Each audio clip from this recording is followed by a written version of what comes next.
Okay, what's up, guys? I think we're going. Um, how are ya? I just wanted to go over a couple things today. Touch on mainly Apollonius. The last video, I skipped around a little bit. Tackling this stuff. It's very all-encompassing, so it's easy to get distracted and not give each topic the due diligence it deserves. In many respects, a lot of these topics deserve their own library, so to jam it in, it can be a challenge. Definitely just first wanted to give a shout out to the PAT, to the Planetary Ascension team. Definitely helping a lot with these energies. As you all know, the Ascension's upon us. If you've been following me and that kind of thing, I've been talking about it a lot lately. Again, Dr. Georgie Stankoff has some great work as it relates to all that. But what I wanted to do today was focus a little bit more on Apollonius of Tyana. My great uncle had actually written this book, Jonathan Manning Roberts. It's actually who I'm named after. It's called Antiquity, Unveiled. And what it is it's an account of some of the channelings that he came across in his life. And just to give you a little background on Jonathan Manning Roberts, his dad was named Jonathan Roberts, and he was a congressman. He was the only congressman to vote against the War of 1812. Only one. And as a result, for even being affiliated with Congress, he was kicked out of the Quaker Church. We all know how the War of 1812 worked out, so maybe he was right. But at any rate, he was kicked out of the church, and his son, Jonathan Manning Roberts, who I just called Manning, set out to kind of figure everything out spiritually. He knew his dad was a good guy. Didn't really understand what was going on and why, the church had been that way to him. So he really set out to figure everything out and find the truth about things. While he was doing that, he was involved in some channeling. For those of you who don't know about mediums and things, it really is very convoluted business. There's a lot of people out there and entities that are channeling that are not service to self, that have very deceptive messages, Salusa, Saint Germain, to name a few. Channeling has really fallen a long way. Even since the 90s, it used to be a lot better. But this is some really good stuff, and without me, trying to explain it, just going to read a little bit to you. Obviously, this book it's kind of a big one. It's like 600 and some pages, so I'm going to read a little bit. But if you want to, get a little bit more, can't read the whole thing, so you'll have to get it. But I got it on eBay for $30. Anyway, Apollonius of Tyana. This is the heading: Apollonius of Tyana, the Jesus of Nazareth, Saint Paul, and John the Revelator. Of the Christian scriptures, returns to earth as a spirit and explains the mysteries that have concealed the theological deception of the Christian hierarchy. I don't know if you guys remember hierarchies, kind of bad thing, enlightened societies don't really need them. Like as I said, there's going to be people that have their strengths and that are going to do certain things, but it's not a hierarchy per se.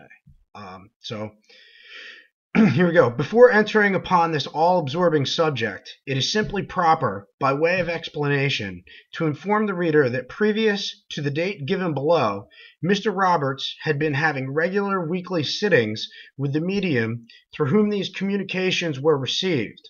But in reference to the sitting on May 25th, 1881, Mr. Roberts records in his notes the following: having been informed who would next manifest through the medium, the time having arrived, I felt a thrill of astonishment and delight of the greatest intensity, and the very air of the humble apartment in which we sat seemed filled with a mighty spiritual power, as the name of Apollonius of Tyana was announced.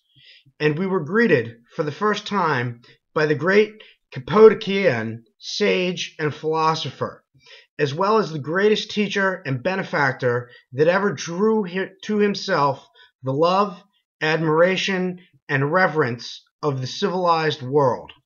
Apollonius, the Spirit-anointed Christ of the Orient. His communication is as follows. Let our salutation be the survival of truth and its conquest of superstition. I was born, according to the Christian calendar, on the 16th day of February, AD 2, of wealthy parents, was educated until my 26th year in general philosophy and literature, when I served for 6 years under Euxenes, Euxenes, of Heraclea, learning the Pythagorean philosophy. After acquiring all I could learn from the teachings of that philosopher, I went to Antioch, and from there to Jerusalem.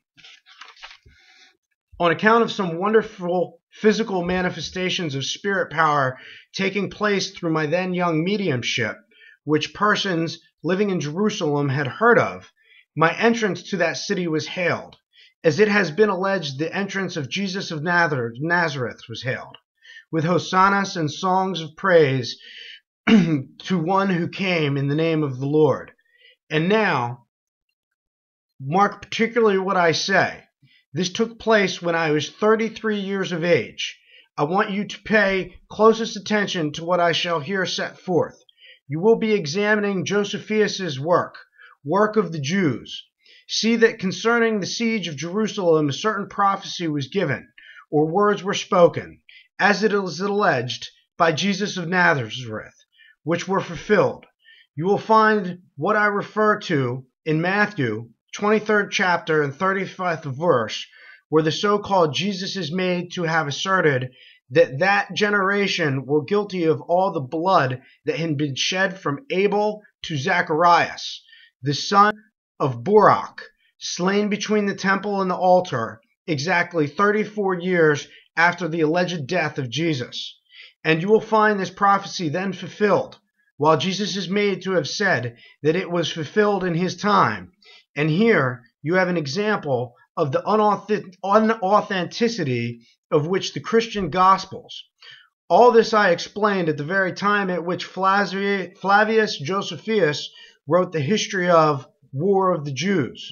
For I was employed and used by the Emperor Vespasian as his oracle, when in the same state as the medium is who sits before you now. Never during my mortal life did I desire to be worshipped. After death, never did I, as mortal man, teach such a doctrine. But I was deified after my death. 9 epistles were made a present to me by the pharaohs of Taxila, Taxila, India, or rather between Babylon and India, who was a satrap. In those days, those epistles contained all that is embraced in the present epistles claimed to have been written by St. Paul. And from what I have learned, as a spirit, I conclude that I am both the Jesus and St. Paul of the Christian scriptures. Flattering enough to my vanity, but the ruin of my happiness. It is my duty here to confess all that I can bring to recollection, in order that spiritual darkness may disperse and the light of truth shine in. There is one thing that I desire particularly to speak of, all that is the ultimate of spirit power on earth. All materialists claim that it is impossible to restore that which is dead to life.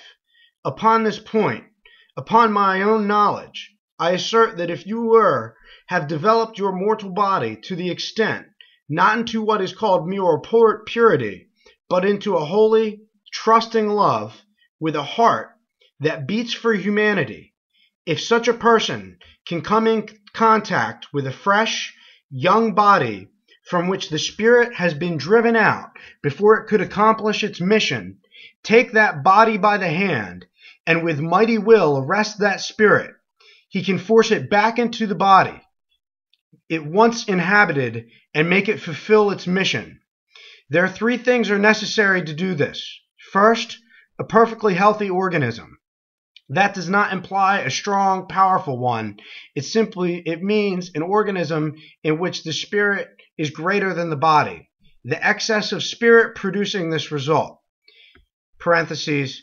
Here the controlling spirit caused the form of the medium to rise, and extending his arms at full length to the right and left, said, "The spirit addressing you is not confined to the limits of the form you see before you. It not only fills the physical organism you see, but extends far around it as well. In the time when I have lived in the mortal form, the old was dying out and the new was being born. By this I mean that superstition, gods, and all such ideas were on the wane, and man was seeking, as he is today, for something more practical and beneficial. It was not through any qualities that I possessed different from or superior to those of any other man that I accomplished what I did, but through the spiritual power within and with me. This fact I want to have especially marked.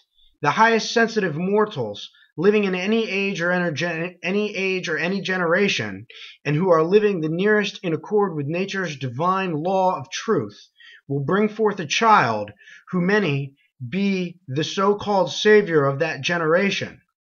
Those men and women who utter the highest and most beneficial truths to their fellow mortals are the saviors of their time. Further, I have this to say.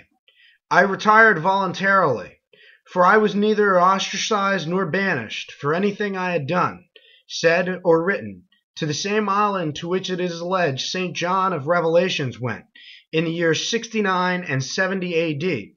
I there wrote what occurred through me in a trance state, not knowing what I wrote, an almost identical story to that attributed to the so-called St. John the Revelator. That story was nothing more than an attempt of the spirit world to give the truth of the spirit life through a mortal organism in a day and generation that was not ripe to receive it.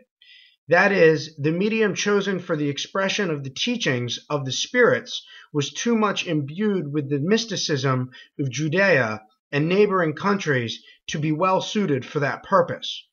What is known to you moderns as the Antiquity library contained documents, some of which are still existent, that fully warrant you in channeling the translators of today as to the correctness of their productions. Let them examine, if they dare, the manuscripts referred to, and they will find what is now being published erroneous in many particulars. They have followed too much of what their ancestors translated without having translated for themselves. Now, and here, I declare that the Christian Gospels were all preached by me, preached at Jerusalem, preached at Ephesus, preached at Athens, preached at Philippi, preached at Rome, preached at Antioch, preached at Alexandria, and preached at Babylon. In all those countries I preached, and by manipulations and certain qualities in me, I healed the sick, restored sight to the blind, and in the way herein set forth, even raised the dead. I will try to make this raising of the dead plainer. If a child, a youth, or a maiden, whose body is fresh, full of vigor and perfection, and whose spirit has become detached from it, it is that case I hold, that one whose power is great, and whose will is indomitable, while that their yet body is still warm, can cause the spirit to return and continue to inhabit that organism. In this way, I know the dead can be restored to life. When I lived on earth, all the philosophers who taught to men to expect redemption, according to more ancient authorities, taught that such redemption was to happen at that time. From what I have been able to learn as a spirit, I was the person who was designed by spirits to fulfill that mission. I claim no preeminence over any other. I only say that my mortal body contained more spirit than the average man, or even the most highly developed among them at the time I existed in mortal flesh.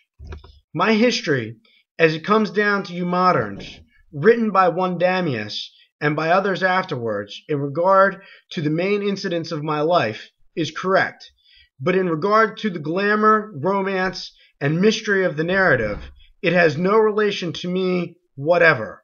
The latter was the work of my disciples and followers after my death, and was promulgated by them.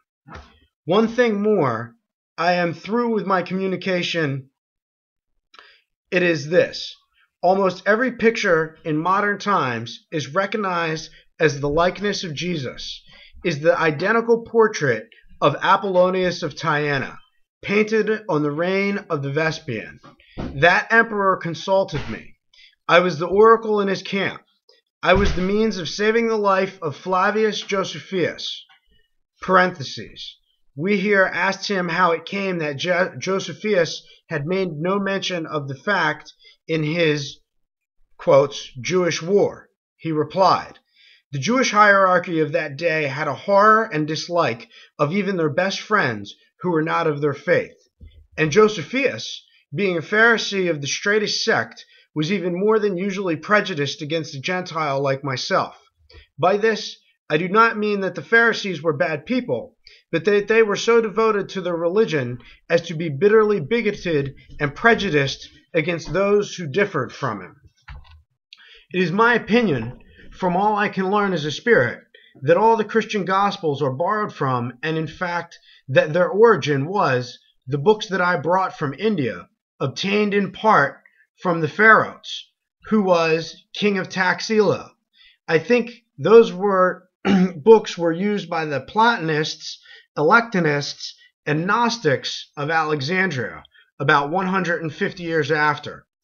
I died in the year AD 99 at Ephesus and was 97 or 98 years of age, although some have enlarged that period of my earthly life to 150 years.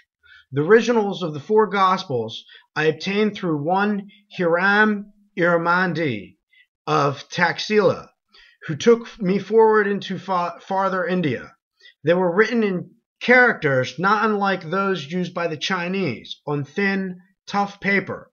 They treated of four stages of life of the Buddha, the first of his incarnation and birth, the second to his childhood and youth, and the third to his mature life, and the fourth to his old age and death. These books I obtained at Singapore, at the extreme point of India, on the strait between India and Sumatra. Parentheses. We here mention to him the fact that 1 week before we had received a communication from a spirit purporting to be Ulpias, Ulphilas, the Christian bishop of the Goths, who said he had translated from the Samaritan manuscripts the epistles and gospels to which he, Apollonius, had referred in the Gothic tongue, and that the manuscripts that he translated were the writings of himself, after the originals he obtained at Singapore, India, to which he replied, one Hegesippus, Hegesippus, made copies from my translations and modified versions of the originals in the Samaritan tongue, and Ulpias copied from the manuscripts of Hegesippus. I wrote in the Hebraic Samaritan tongue, which was the language of my country. Here, the control of the medium became wholly exhausted.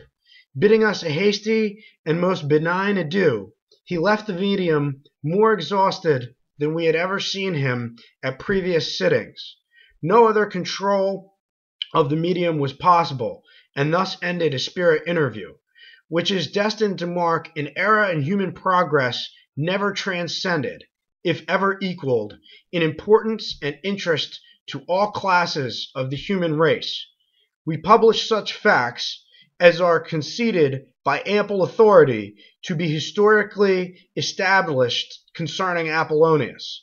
There is much that would be desirable to add as the result of our own researches, but we will confine ourselves mainly to the current history of his life and labors.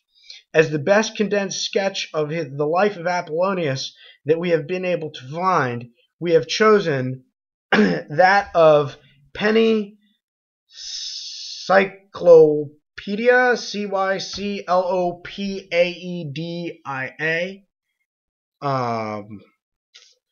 of London, 1834. We feel that we may safely assume as true and proven the following historical statements concerning Apollonius. So there is a little teaser. This, I guess, is the picture that they were talking about. If you can see that all right. You can see it does resemble the Nazarene figure that we so often see. So yeah, wanted to get that out there. Like I said, 600 and some pages. It's a lot. But yeah, you would be well served to go through all of that and check it out. So I'm going to cut it off here today. I will get on board with doing something here a little different. I'm going to get into next. I'm going to talk about Aldebaran and Maria Orsic, however you say it. So that'll be interesting. But yeah, hope you guys enjoyed that, and we'll see you soon.